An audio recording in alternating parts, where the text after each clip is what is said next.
Olá, está no ar o Jornal do Sul de Minas, nesta quarta-feira, dia 20 de fevereiro de 2013. Seja bem-vindo à TV Poços. Você pode ligar e participar 3721-6955. 3721-6955. Eu dou bom dia para o nosso sempre colaborador participante aqui, Fábio Rimenschneider. Tudo bem? Bom dia a todos, tudo bem. Bom dia, Fábio, bem-vindo. Obrigado. Carol, tudo bom? Tudo ótimo, né? Como não tá bem com esse dia lindo que tem Verdade. feito, né? Coisa mais linda. Uma ótima quarta-feira para você. A gente está ao vivo, você sabe, até as 9 horas da manhã. Se quiser participar, mandar perguntas, comentários, pode ser pelo telefone ou pelo e-mail, o message jornaldosudminas@hotmail.com. Esse é o message, o mesmo endereço do e-mail. E 37216955, telefone aqui da TV Poços. A Samira quem vai te atender lá na redação para fazer a sua pergunta. Na rede social, www.facebook.com/Jornal do Sul de Minas. Você entra, curte a página e participa também, manda aí as suas opiniões, as suas participações. Eu inicialmente quero falar a respeito de um assunto que eu já queria até ter abordado anteriormente, aproveitar a presença do Fábio aqui e também da Marília Pereira, nossa sempre participante colaboradora também, hoje presente aqui nos nossos estúdios, sem participar diretamente desta edição. Mas eu quero falar a respeito de um assunto que tem sido noticiado constantemente em alguns pontos do Brasil, especificamente Rio de Janeiro e São Paulo, em relação à internação compulsória de dependentes químicos, especialmente os que são usuários de crack. Você acredita nessa modalidade de tratamento? Olha, isso tem sido discutido incansavelmente. Os conselhos de psicologia, tanto os regionais quanto o federal, adotam uma posição contrária à internação compulsória. E eles dão vários motivos que são bastante razoáveis. Eu acho que é importante a gente ressaltar que, do ponto de vista do desejo do sujeito, da vontade do sujeito, isso não funciona, porque na realidade o que existe é toda uma proposta de trabalho baseado não na própria vontade do sujeito. Por outro lado, a gente sabe que o sujeito, quando está sob o efeito da droga, dependente do crack, principalmente o crack, que é a dependência muito rápida e devastadora, ele não tem critérios para fazer essa opção, fazer essa escolha. Então, o que tem sido feito, muitos defendem, muitos criticam. Eu realmente acho difícil a gente pressupor a capacidade de escolha por parte do dependente de uma internação. Eu acho que a gente pressupor que ele vá... São raríssimas, né? São. Raríssimas exceções, né? Sim, tem até acontecido, mas acho que é difícil a gente pressupor. Uma outra questão que se levanta é a estrutura oferecida nesses locais. Aí acho que a coisa é mais séria, porque na realidade esse tratamento, a gente acredita que seja um tratamento sério, mas a gente vê que os locais não são suficientemente grandes para receber essas pessoas, não tem uma infraestrutura adequada para isso. São Paulo, por exemplo, tem alugado imóveis na região da Cracolândia, região da Luz, imóveis a toque de caixa para poder receber as pessoas, tanto as que querem, que vão lá de livre e espontânea vontade, quanto as que vão por internação compulsória. Não há lugar para todos eles. E isso é importante, porque a gente, quando fala num tipo de tratamento, quando a gente fala em algum tratamento, a gente tem que oferecer condições adequadas para que isso ocorra. E a questão de espaço, a questão de adequação, profissionais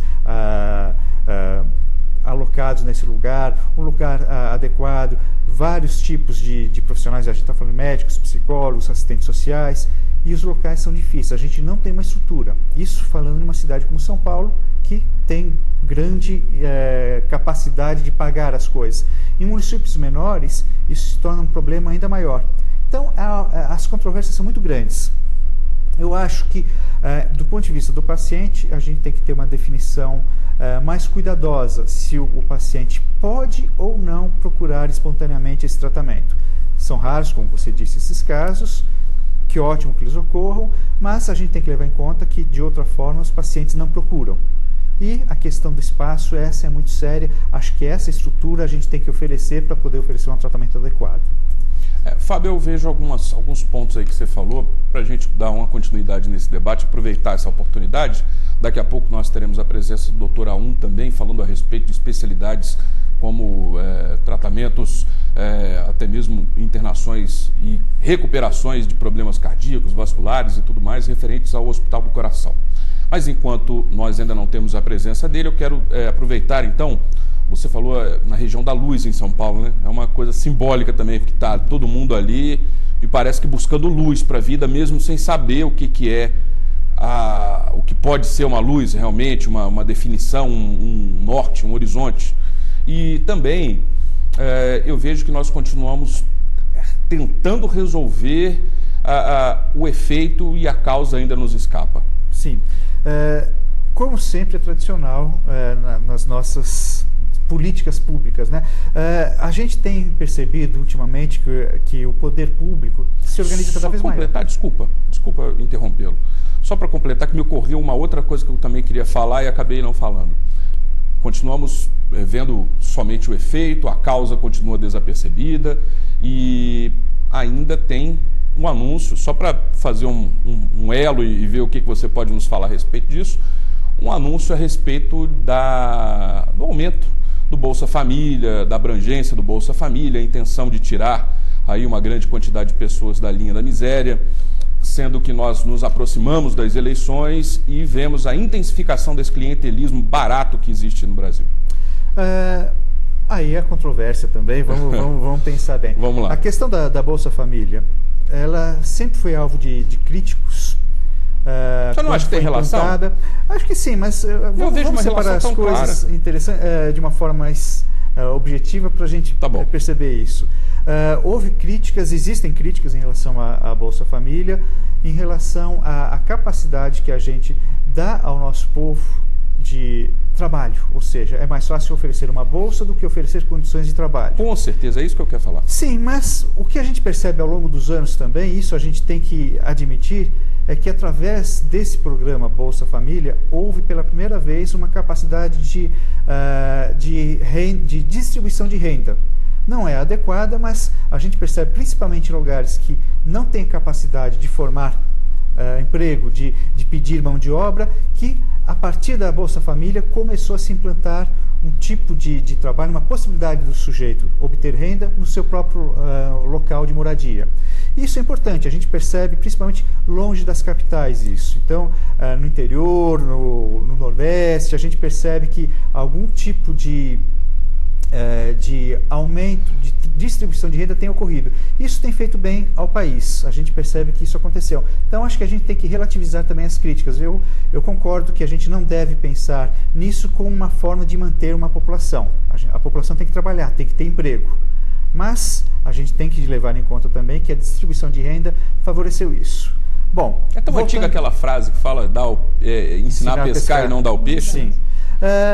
Mas a gente está falando de pessoas que não tinham a mínima condição, a gente está falando de miserabilidade. Miserabilidade. Eu dentro dessa linha da miséria eu também concordo.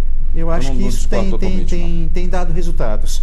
Agora, dentro dessa linha de miséria, também da falta de perspectiva das pessoas, eu concordo que uma coisa, principalmente nas grandes cidades, onde existem miseráveis, e miseráveis, pior, que não têm condição de entrar no mercado de trabalho, porque o mercado de trabalho hoje é cada vez mais sofisticado, exige-se cada vez mais das pessoas. Né? Exato. Então, mesmo uma função que não seja uma função que exija um curso universitário, alguma coisa, a pessoa tem de ter um preparo para lidar com máquinas, para lidar com outras pessoas. Então o mercado de trabalho é cada vez mais exigente. E a gente, sim, tem pessoas miseráveis que não tiveram acesso nenhum à cultura, à possibilidade de ter uma formação adequada para entrar no mercado de trabalho, que acabam buscando alternativas aonde falta tudo. Eu acho que a droga, muitas vezes, e a droga barata, e a gente tem que pensar nos traficantes também, na sofisticação do mercado do tráfico de drogas, que conseguiram sintetizar uma droga extremamente barata, né, que é um subproduto da cocaína, é um produto acessível, é um produto barato, e que mesmo miseráveis podem se utilizar dessa droga. Aí sim eu concordo com você que as condições favorecem cada vez mais. E o que a gente percebe é que gerações estão sendo perdidas nisso. Gerações de pessoas que não têm perspectiva, os seus descendentes não têm perspectiva também, e a gente tem que romper justamente com isso. E acho que as políticas públicas devem interferir nesse sentido. Talvez a situação de uma internação compulsória seja uma ruptura com isso, seja um momento mais agudo de uma intervenção. A gente pode pensar nesse sentido e tomara que a gente chegue a essa conclusão. Eu acho que a gente está tateando um problema que até pouco tempo atrás não existia nessa dimensão. Então, Fábio, se eu entendi, na sua opinião, enquanto psicólogo, você acha que é uma forma de auxiliar a questão da internação? Você acha que é possível? Enquanto psicólogo, você vê... A internação compulsória. Exato. Aí eu vou só completar. E a família? E o outro lado? Tá. Você, enquanto psicólogo, tem que tratar a família, né? Sim. E mãe, porque assim, não desmerecendo pais, claro, mas assim, a mãe sofre muito numa história dessa, junto com o filho, não é? Como é que fica a cabeça de uma mãe nessa hora? Olha, é duro falar, talvez eu fique em cima do muro em relação a isso. Eu não sei qual é a melhor situação, porque a gente pode pensar também que essa internação compulsória, ela se torne apenas mais uma forma de exercício de poder, de uma prática disciplinar, ou seja, um processo de higienização. Vamos limpar a sujeira para baixo do tapete. É verdade. Mas a gente tem que sempre ter esse critério crítico, a gente tem sempre que levar isso em conta, mas também a gente não pode desmerecer uma tentativa de pessoas, acredito, sérias, em tentar fazer também um trabalho sério. Esse momento de discussões, ele é importante, ele é fundamental, mas a gente tem que ser propositivo, a gente tem que ter alguma proposta. E em relação à família, esse sofrimento, ele acontece, mas a gente tem que ter claro também que muitas vezes esse doente, ele acaba trazendo sofrimento também para a família. Então, a ideia de sofrimento, a ideia de dependência social, de organização social que está por trás do fenômeno da droga, principalmente, volto a repetir, uma droga barata, acessível, ela é devastadora, porque ela vai corroendo toda a possibilidade do sujeito de se organizar enquanto família. Boa parte das famílias, a gente percebe por dados que são famílias já desestruturadas. Aliás, a própria família é dependente, muitas vezes. Não raro a gente vê casos de pais, mães e filhos serem abordados nas ruas utilizando o crack. Então, a questão que o Conselho traz, e eu acho muito importante essa posição até radical do Conselho em se colocar contra e dizer por que é contra, eu acho que é bom, porque a gente tem que debater, a gente tem que ter um critério de discussão que seja claro e que não seja baseado apenas em valores morais, porque os valores morais estão por trás desse processo de higienização. Você vê uma luz no fim do túnel, Fábio? Eu vejo, eu acho que o fato da gente estar discutindo isso aqui na televisão, o fato dessa discussão não ser uma característica única e exclusiva aqui da TV Poços, mas de todo o país, de todo o mundo, é importante. Então, eu vejo luz no fim do túnel, sim. Eu vejo uma possibilidade do simples fato de debater, por exemplo, eu acho que o fato de eu falar isso aqui, de ter dúvidas se isso é válido ou não, muitos colegas vão discordar radicalmente, eu acho ótimo que discordem, eu acho a gente tem que fazer isso. A saúde da discussão é essa, né? E graças a Deus que a gente não tem uma agência controladora aí da imprensa, alguma coisa repressiva que tenha que nos dar aquele beabá do que falar e do que deixar de falar e o que tem que engolir, né? Que, por exemplo, nós temos aí o caso daquela blogueira cubana que teve aí uma manifestação, uma grande quantidade de pessoas saudando a chegada dela. Eu, por exemplo, acompanho o trabalho dela através do blog, através da revista Imprensa também, que ela é colunista, e algumas outras pessoas lá protestando contra a chegada dela no Brasil. Então é uma diversidade que é salutar. Agora, ainda bem que a gente tem esse direito de poder se expressar e falar o que a gente pensa. E muitas vezes o que a gente pensa, por exemplo, também influencia em tomadas de decisões mais rápidas, como, por exemplo, nós nos manifestamos aí algum tempo atrás em relação a faixas colocadas aqui no centro da cidade, as questões abordadas em relação aos moradores do Jardim Kennedy, por exemplo, que sempre tem algum tipo de problema na época de chuva, com inundações, muitos perdem seus mobiliários, têm sérias dificuldades, passam até mesmo por doenças. Quando houve-se críticas em relação a administrações anteriores, prometendo resolver a solução, e agora parece que, então, graças a essas oportunidades que nós temos de falar e manifestar as nossas ideias, o poder público toma uma decisão talvez um pouco mais acelerada no sentido de resolver isso. E esse é o tema dessa nossa próxima reportagem, que foi um assunto dentro da reunião ordinária da Câmara, onde foi anunciado então um plano para auxiliar os moradores daquela região. Graças a Deus, né? Rapidamente nós conseguimos fazer com que as críticas funcionassem. Importante. Vamos assistir.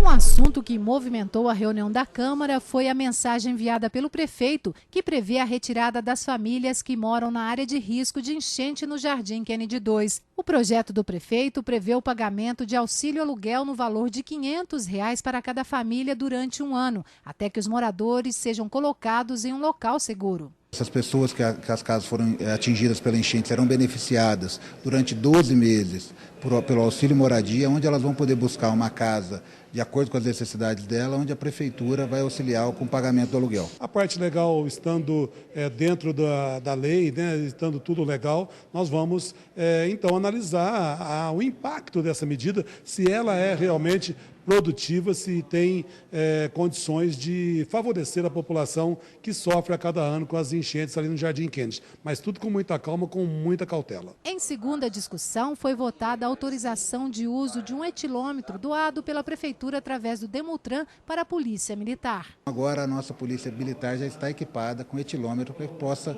fiscalizar com mais rigor a lei seca. O vereador Flávio Faria quer saber a situação do PSF, Programa de Saúde da Família em Poços, e pede a construção de mais unidades no município. No sentido de buscar não só a construção de PSFs, mas também no sentido de se ter uma ação concreta na recuperação dessas unidades que precisam de uma intervenção urgente, que estão aí oferecendo um espaço físico não adequado para a população em alguns lugares na área rural e em alguns lugares na região urbana. Foi aprovado por unanimidade pelos vereadores o pedido para a realização de uma audiência pública para discutir a situação da Avenida João Pinheiro, uma das principais vias de trânsito de Poços e que precisa de várias melhorias. A Câmara está aprovando, por unanimidade, essa audiência pública com o objetivo de colocar o assunto em discussão, buscando uma solução a curto prazo, porque pode ser catastrófico para o nosso trânsito, para a nossa cidade, se tivermos a interdição parcial de alguma via, de algum trecho da João Pinheiro. A vereadora Regina Cioff questiona a Prefeitura sobre uma área de 13 hectares doada ao município pela INB, Indústrias Nucleares do Brasil, para ser usada na construção de um centro de reabilitação de dependentes químicos. Seria realmente algo bem amplo, é arrojado? É, mas sonhar grande dá o mesmo trabalho que sonhar pequeno. Basta nós nos unirmos em torno desse propósito, eu tenho certeza que a gente pode um dia ter uma clínica dessa para atender os nossos dependentes químicos. Ótimo, muito importante mesmo. Está vendo? Também indo em direção ao assunto que nós estávamos falando anteriormente. E em relação também à patrulha escolar, é uma grande inovação, uma grande possibilidade da polícia aqui em Poços de Caldas em estender esse atendimento e se mostrar cada vez mais presente na comunidade, ofertando segurança e também, nesse caso, em relação à patrulha escolar, combatendo o tráfico de drogas, porque muitas vezes a gente acha que isso não acontece, só acontece em alguns tipos de escolas e tal, já tem também um certo preconceito nisso, né? E na realidade a droga muitas vezes é ofertada sim, próximo à escola, pode não ser na porta da escola, mas pode ser próximo. Pode ser próximo, dentro até, na porta. A gente está falando de um mercado, dando continuidade à discussão, é um mercado muito sofisticado, atento às suas dificuldades e que vai superar isso. Onde existe espaço, onde existe uma possibilidade de inserção do traficante, ele vai entrar. Eu acho que isso é importante, a gente tem que estar atento a essas situações. Legal. Nós vamos ver agora, como a Carol falou, essa manhã bonita de quarta-feira, que está com sol muito bonito também, e a nossa câmera localizada na Serra de São Domingos nos mostra essa bela imagem do alto da cidade de Poços de Caldas. E nós todos desejamos aí que essa quarta-feira seja bem plena de realizações. Então aproveito para convidar você para participar desta edição do Jornal do Sul de Minas, que será reapresentada no período noturno, após o Telefatos e após a meia-noite. Você liga 3721-6955, 3721-6955, você também pode participar através do MSN, do Messenger, Jornal do Sul de Minas, @hotmail.com, e ainda também através da rede social do facebook.com/Jornal do Sul de Minas. Nós vamos fazer um breve intervalo e na volta a gente já vem com o assunto da saúde. Continuamos falando de saúde aqui no Jornal do Sul de Minas. Aguarde, voltamos em instantes.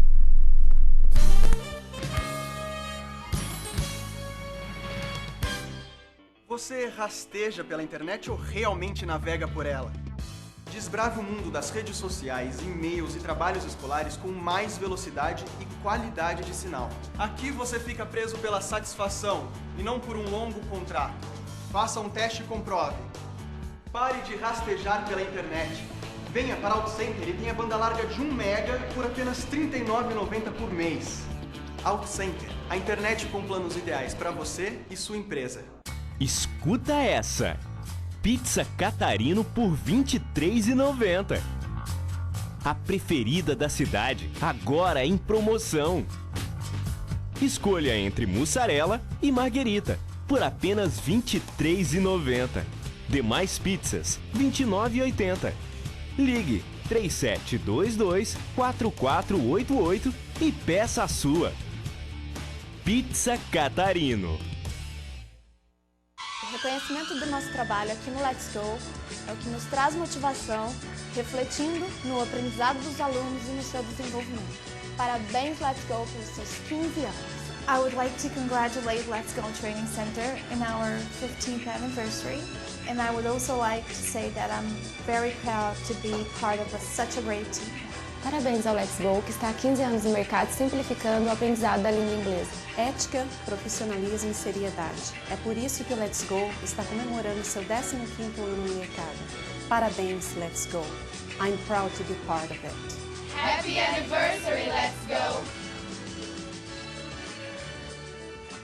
Bull Óleo é um centro especializado em troca de óleo em Poços de Caldas. Possuímos uma ampla linha de lubrificantes e filtros multimarcas para veículos nacionais importados, motocicletas, linha leve, pesada, agrícola e graxas industriais. Contamos com equipe treinada pelos fabricantes e utilizamos ferramentas de alta tecnologia. Tudo para oferecer o que há de melhor em benefício do seu carro. Bull Óleo, especialista em qualidade. Avenida José Remígio Prézia, número 1, Poços de Caldas. Telefone 35-3721-8282. Agora em Poços de Caldas. Pós-graduação à distância do Centro Universitário Claretiano. São mais de 30 cursos nas diferentes áreas. Você aprende pela internet, tem a liberdade para estudar no seu tempo e conta com material didático moderno e atualizado. Faça pós-graduação à distância do Claretiano. Inscreva-se claretiano.edu.br ou ligue 0800 344177. Este programa tem o apoio cultural da Renovias.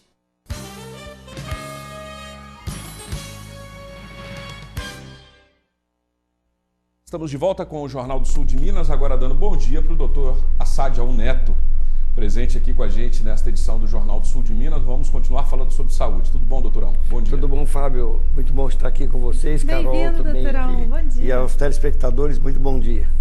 É uma satisfação recebê-lo novamente aqui.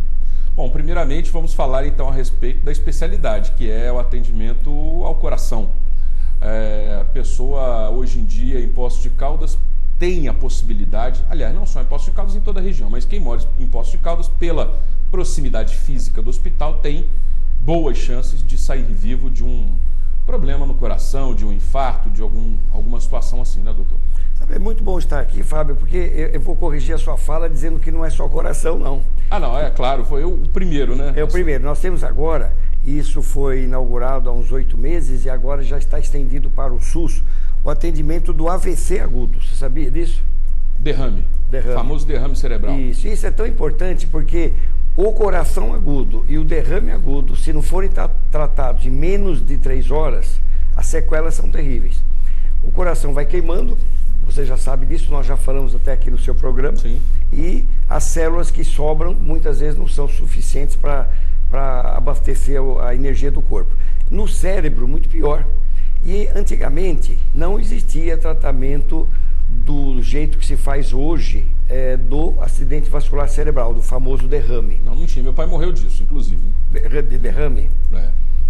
E hoje o que é feito para poder solucionar rapidamente esse problema? São máquinas que estão instaladas no hospital? Como é que funciona? O procedimento é mais ou menos semelhante ao que acontece no coração. O coágulo se instala numa artéria coronária e aí então os eventos da destruição começam a acontecer depois disso. Só que no cérebro é uma artéria cerebral, uma área cerebral muito grande. E aí os neurônios deixam de funcionar e o resultado é, consequentemente, paralisias, aquelas coisas terríveis.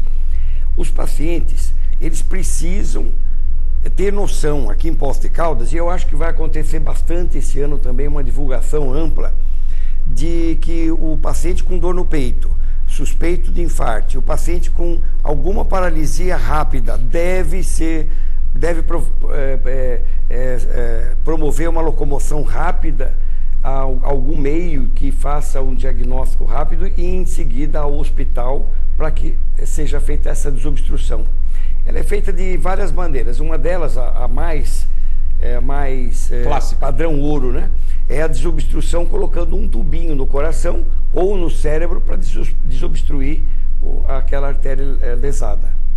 E essa colocação desse tubo, desse equipamento, hoje é fácil aqui? É fácil, e nós temos agora uma integração muito boa com a Secretaria de Saúde.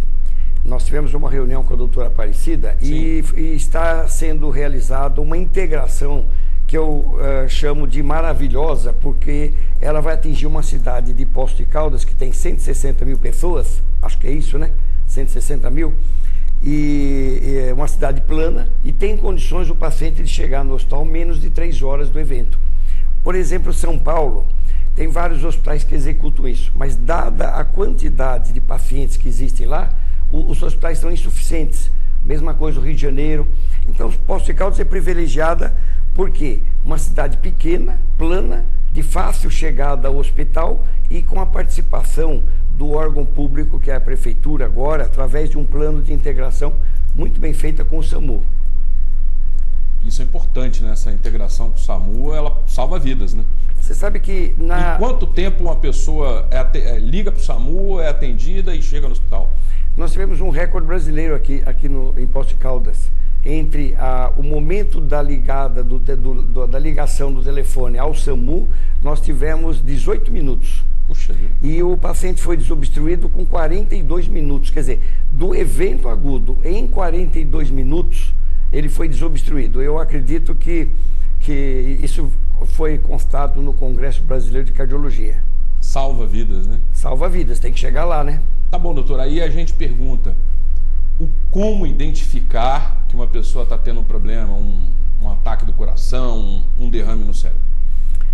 Quais são os sintomas, primeiro do ataque do coração, claro. então? No coração é evidente, o primeiro sintoma é a dor, mas muitas vezes não vem com dor. Nós tivemos uma paciente que teve uma azia muito forte, uma dor na região, mas qualquer coisa suspeita, qualquer instabilidade, tontura muito grande, associada a uma dor no peito, a pessoa deve procurar algum recurso. E aqui em Poços de Caldas todos já estão sintonizados, quer dizer, a parte médica, no sentido de que o encaminhamento deve ser muito rápido, né? Na parte cerebral já existe uma nuance diferente. Uma paralisia, nós tivemos uma paciente que teve uma paralisia facial e um dos braços caiu. Ela teve uma fraqueza muito forte no braço. Ela estava sozinha, ela ligou para o SAMU, imediatamente o SAMU reconheceu, foi para o hospital, e em meia hora, mais ou menos, ela já estava no hospital. Foi promovida a desobstrução, ela saiu do hospital 2 dias depois, desobstruída e sem lesão. Isso é muito importante, é a medicina do futuro. Mas, doutor, o senhor comentou agora em relação a problemas cardíacos, né? Uma azia, por exemplo. Como que o sujeito pode discriminar uma azia de fundo cardiológico de uma azia comum, enfim? Como que a gente pode ter esses critérios porque é uma diferença grande e uma azia a gente está mal habituado, aliás, como a população em geral está mal habituada a se automedicar. Como que a gente já ouvi falar de dor no queixo também, né? Nos braços. Eu falei de azia, mas na verdade vamos tirar esse assunto para colocar o seguinte assunto. Todo mundo, todas as pessoas acham que dor no peito é o característico. Esse é o característico. Mas, por exemplo, uma dor no braço é o segundo sintoma que vem muitas vezes associado a uma pequena dor no peito, uma grande dor no braço e é um infarto. Náuseas. Náuseas. Uma pessoa está bem, de repente ela está com náuseas, sente alguma dor retroesternal, faz a avaliação como se fosse uma azia propriamente dita, que a azia tradicional é aquela queimação que vem depois de uma lauta refeição, aí alguma aquele coisa. Aquele refluxo, né? Aquele fluxo igual aquele convite que você me fez hoje para jantar, né? Mas, na verdade, a azia, ela eu digo assim, uma pessoa que pensa que está com mal-estar, ela pode pensar, mas se ela tiver acompanhado esse mal-estar de outras manifestações, tipo tontura, uma sensação de batimento no coração diferente, uma fraqueza, essa pessoa deve procurar algum recurso. E o senhor está comentando aqui de uma percepção do sujeito em relação ao seu próprio estado, ou seja, é importante para o paciente que ele se reconheça e que ele possa relatar essas sensações adequadamente ao médico. Então, é importante se conhecer para poder fazer um relato preciso, para que o médico diferencie. Então, é claro que existe daí um exagero. Tem pacientes que sentem alguma coisa em algum lugar do tórax e já acham que estão infartando. Quer dizer, há um exagero. E tem outras pessoas que estão com um infarto enorme e acham que estão bem, que estão, não, daqui a pouco passa, vamos tomar lá um efervescente, alguma coisa, e não, trata-se de um infarto. Nós temos no hospital muitos eventos, pessoas que chegam antes do tempo, ou seja, sem ter nada, pessoas que chegam depois de muito tempo, com lesões absolutamente graves, e aí muitas vezes até não dá tempo de fazer alguma coisa. Os homens são mais corajosos, são mais guerreiros aí, mas são mais, um destemido imprudente, né? Porque eles têm o problema e muitas vezes se relutam em chegar lá. Então, não valoriza o problema, não identifica, né? As mulheres são mais cuidadosas. Doutor, esse excesso de automedicação pode causar alguma coisa a longo prazo? Pode, por exemplo, tem muitos medicamentos que causam efeitos colaterais. Por exemplo, se uma pessoa quer emagrecer, que não é o seu caso, né? Muito obrigada, tá vendo? Se é uma pessoa, a Carol tá bem magrinha. Tá bem magrinha. Se uma mulher, que geralmente mulher quer emagrecer e toma muito diurético, certo, ela começa a apresentar alterações metabólicas dentro dela que vão dar consequências terríveis. Nós tivemos uma mocinha com anorexia nervosa causada por tomar remédios que tiram a sensação de fome. Tomou demais, ela pesava 38 quilos. Quer dizer, ela chegou num ponto... Que isso? Os artistas fazem muito isso, né? Efeitos colaterais de drogas. Às vezes, pessoas de idade também fazem por descontrole. São aquelas pessoas que esquecem que tomaram o remédio. Então, elas tomam o remédio 2, 3 vezes. Comum mesmo. É comum, no mesmo dia, e então depois alguém percebe que está exagerando. Agora, eu já ouvi e já li na internet, né, aquelas famosas correntes de e-mail, né, passe para não sei quanto para você ser salvo, para entrar no paraíso, aquelas coisas tudo. E é o seguinte, falando em relação à aspirina, por exemplo, isso procede quando a pessoa sente uma dor no peito, até descobrir se tem ou não, e até ligar e chegar ao socorro, tomar uma aspirina, funciona? É complicado. Quando a pessoa é esclarecida e tem um contato com o médico, pode fazer isso aí. Mas é uma decisão que o médico deve tomar. Normalmente, uma pessoa infartada, quando chega no hospital e é constatado o infarto, o hospital faz imediatamente uma aspirina. Mas não quer dizer que ela vai se automedicar em casa. Você vê que é aquilo que você falou muito bem. As pessoas têm que ter noção do corpo, do seu corpo. Elas têm que ter noção de onde está o seu dedo do pé, onde está o seu dedo da mão. Às vezes, falando assim, dá a impressão que todo mundo domina o próprio corpo. Você sabia que fizeram um teste mostrando que as pessoas mal conhecem, muitas pessoas mal conhecem o próprio corpo. Tem pessoas que, por exemplo, não conhecem o calcanhar. Você sabia disso? Sabia, Fábio? Sabia. Conhecer o calcanhar é assim, elas vão tomar banho, elas estão com tanta pressa, elas lavam o rosto, mas a mão não chega no calcanhar. Então o calcanhar é uma parte do corpo que fica desconhecida, a sola do pé, ou então as costas. É muito comum isso daí. E isso... Aí é um pouquinho de sujeirinha, né? Tem que não, eu digo no fato de não ter que chegar lá. Por exemplo, as pessoas raramente, quando elas tiram fotografias e se vêm de perfil ou se vêm de costas, elas falam, eu não sabia que eu era desse modo. Elas não têm noção. Realmente isso é importante. E o que você falou, se não souber administrar o próprio corpo, sabendo que aquilo é um ato novo, é um advento novo, ela não vai despertar essa cadeia de maravilhas que nós temos aqui em Poços de Caldas, que é o coração e o cérebro. só dando um exemplo, o senhor falou do caso de anorexia, ela tinha 38 quilos e provavelmente se achava gorda, porque efetivamente os casos de anorexia, eles têm essa dificuldade de autopercepção, de senso-percepção, se achava gorda. Então é muito curioso, e acho que a grande dica é realmente essa, conhecer-se, né? A filosofia oriental, ela faz do conhecimento, da arte de conhecer o corpo uma coisa maravilhosa, porque faz com que a pessoa conheça isso aí. Nós temos lá no hospital, Fábio, nós temos também uma novidade, não é novidade, nós já até falamos aqui, que é o tratamento da úlcera de perna, que é a câmara hiperbárica. Cicatrização de feridas. Cicatrização de feridas, é o primeiro do estado. Você sabe que as pessoas, quando têm feridas, elas não olham para a ferida, elas, muitas, 70%, 80% não olham, a não ser aquelas que usam a ferida para pedir esmola, né? Porque aí passa a usar a ferida como foco de atenção para parar num lugar dizendo, ó, eu tenho ferida, eu preciso que você me ajude, eu sou um coitado, você não é coitado. Então eles usam a ferida para ganhar alguma moeda. Mas as pessoas, frequentemente, que têm úlceras de perna, elas não localizam a ferida, não tomam banho passando a mão na ferida, elas desconhecem a ferida. Ou tem aflição, ou eles têm medo. É mais uma explicação para mostrar que as pessoas precisam se conhecer mais, né? Legal. O autoconhecimento é bom. Eu quero fazer um breve intervalo e convidar você para participar. Dá tempo, 3721-6955, também pelo Messenger Jornal do Sul de Minas, @hotmail.com, e ainda na rede social você pode participar, facebook.com/Jornal do Sul de Minas, dê um curtir, mande a sua participação. O intervalo é rápido, mas antes eu quero mostrar a Avenida João Pinheiro nesse momento, nesta quarta-feira pela manhã, movimento tranquilo, sem grandes transtornos. Então nós vamos ao intervalo e voltamos em instantes.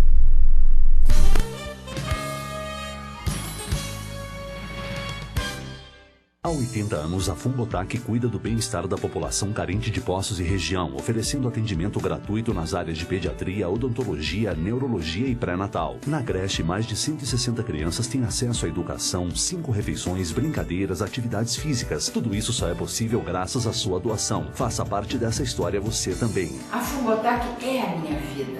Colabore você também com ela. Venha você fazer parte também dessa causa. Você é muito importante para nós. Doações 3729-6500. Imperdível! Começou a Semana da Economia na Seller. Somente até sábado, preços inacreditáveis. Toalha para bordar rosto, R$ 2,99. Banho, R$ 5,90. Edredom casal dupla face, R$ 39,90. Camisa masculina manga curta de R$ 19,90 por R$ 9,90. Regata feminina de R$ 19,90 por R$ 9,90. Cobertor casal de caixa de R$ 139 por R$ 79,90. E ainda, toda loja em 10 vezes sem juros nos cartões Visa e Master. Semana da Economia na Seller de Poços de Caldas. Somente até sábado. Aproveite. Seller, sempre o menor preço. Em um dia, meu sorriso foi reconstruído com implantes. Reconquistei minha autoestima.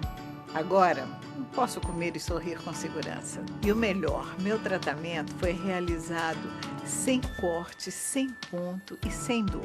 E em apenas um dia. Implar Poços de Caldas. Referência na cirurgia guiada por computador. Sem cortes, sem dor, em um dia. Agende sua consulta. 3722-3465.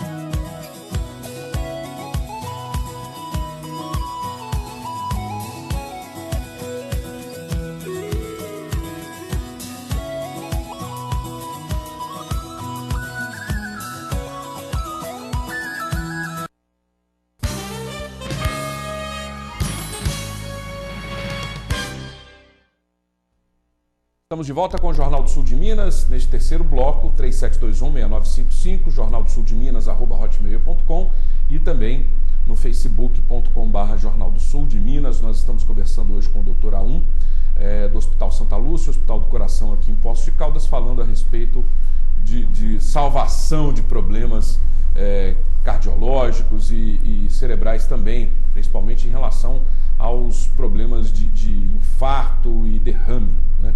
e não são só esses. O doutor Aon falou, por exemplo, do tratamento de feridas. Como essas feridas, essas úlceras costumam aparecer? Porque eu acredito que depois que elas estão abertas e proliferando, fica mais difícil conter, né? Eu acho que o ideal é a pessoa também observar os sintomas. Nós falamos do sintoma do infarto, falamos do sintoma do derrame, o senhor citou a cicatrização de feridas. Quais são os sintomas da abertura de uma úlcera numa perna, por exemplo? Geralmente as pessoas apresentam dor local, coceira, muitas vezes aquele prurido, aquela coceira faz com que a unha leva lá uma lesão da pele, instala a bactéria, mas geralmente úlceras de perna são causadas também por problema circulatório. Quer dizer, o problema circulatório, o sangue não chega lá naquela região. Então, aquela região sem sangue, estabelece-se lá naquele local um desequilíbrio entre a flora bacteriana normal e as defesas. Então, elas se tornam anormais, e aí vem a infecção. Essas úlceras, hoje em dia, elas têm um trajeto bem definido, são facilmente tratadas. Existe já um preconceito ainda antigo daquela cultura da vovó, né, de fazer aqueles tratamentos antigos, mas a medicina moderna hoje consegue dar um resultado arrojado nessa área, para mostrar o trabalho perfeito de Deus. Deus colocou um trabalho tão grande que a ferida é produto da obra de Deus. Você sabia disso? Ah, é? A obra de Deus é o corpo, né? Ele estabelece o seguinte: tem as bactérias, tem as defesas do corpo e tem o corpo humano. Vamos colocar essa tríade aí. Se uma pessoa come mal, vamos supor que uma pessoa se alimenta mal e não tem uma certa vitamina no corpo, estabelece-se um desequilíbrio da defesa. Os soldadinhos da defesa passam a não funcionar direito. Quer dizer, no fundo, tudo isso é obra de Deus. Agora, quem conduz mal, geralmente, as coisas são as pessoas mesmo, né? Elas que conduzem mal. E é preciso ter essa informação. Eu acho muito importante esse momento também de mostrar como começa a coisa, né? Porque a pessoa pode se poupar de um grande trabalho, de um grande sofrimento, né?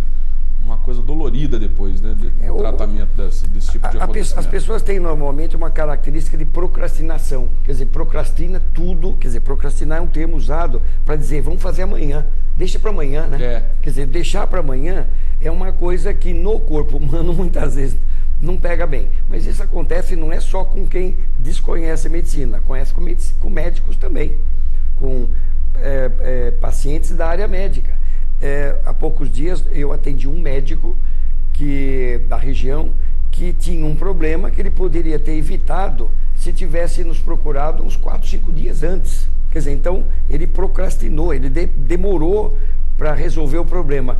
É aquela história de vamos deixar para ver o que acontece. É uma falsa noção de controle. Né? Exatamente. Agora, nós no primeiro bloco, doutor Aon, estávamos falando a respeito da dependência química, do crack. É sabido que no Hospital Santa Lúcia existe um departamento psiquiátrico, né? De que forma o senhor acredita que pode ser realizado um tratamento bem sucedido de dependência química, especificamente em relação ao crack? O tratamento no mundo inteiro já foi muito bem pautado. O que eu quero dizer é que foi muito bem discutido para ver qual a melhor forma de resolver o problema. O tratamento é sempre multidisciplinar. Ele envolve a família, envolve vizinhos, envolve os professores, envolve a saúde pública, o médico, a psicóloga. Então, é um dos tratamentos mais complexos que tem, porque tem que passar por vários calibres de pessoas e sempre contando com a família. O mais desesperador é quando o paciente que apresenta crack não tem família. Isso é muito complicado, porque o isolamento traz uma espécie assim de consagração da doença. A pessoa muitas vezes fica usando o crack por uma questão emocional de carência e outras coisas mais. Aí vem o hábito e aí então, para tirar isso aí é muito difícil. Mas o tratamento é multidisciplinar. E talvez não sejam poucos casos, né, de pessoas que não têm famílias, né? Eu acho absurdo no Brasil a quantidade de crack. Eu não entendo uma coisa, como é que, se isso progrediu de uns tempos para cá, ou se já existia e não era detectado, né? Eu acho que na verdade não era detectado, era mais feito na obscuridade, né?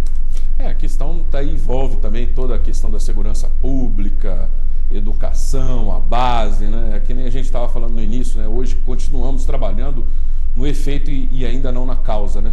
A causa ainda está descoberta no sentido de não ter nenhuma atenção, nenhum foco direcionado a ela, que é exatamente a educação, a questão social, tudo isso tem esse envolvimento, essa ligação com esse assunto. Você vê o trabalho sobre o cigarro, o trabalho que fizeram, o Ministério da Saúde fez sobre o cigarro, diminuiu o cigarro?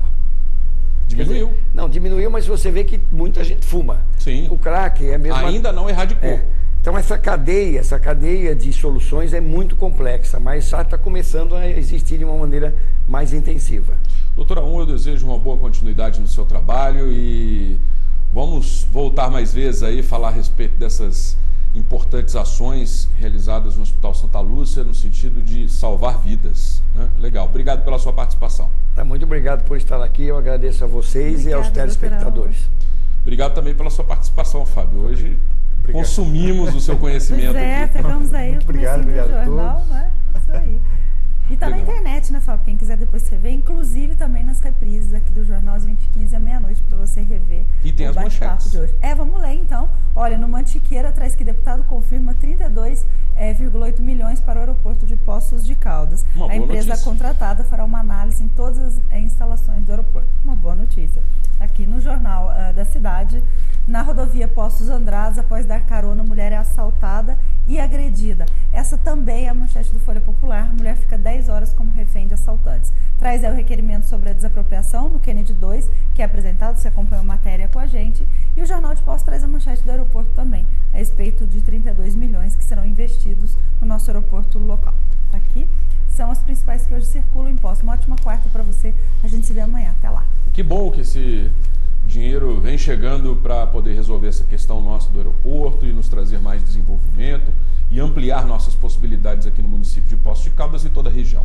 Eu desejo para você uma boa quarta-feira. Amanhã cedo, quinta, estamos de volta com mais uma edição do Jornal do Sul de Minas. Até lá, tchau.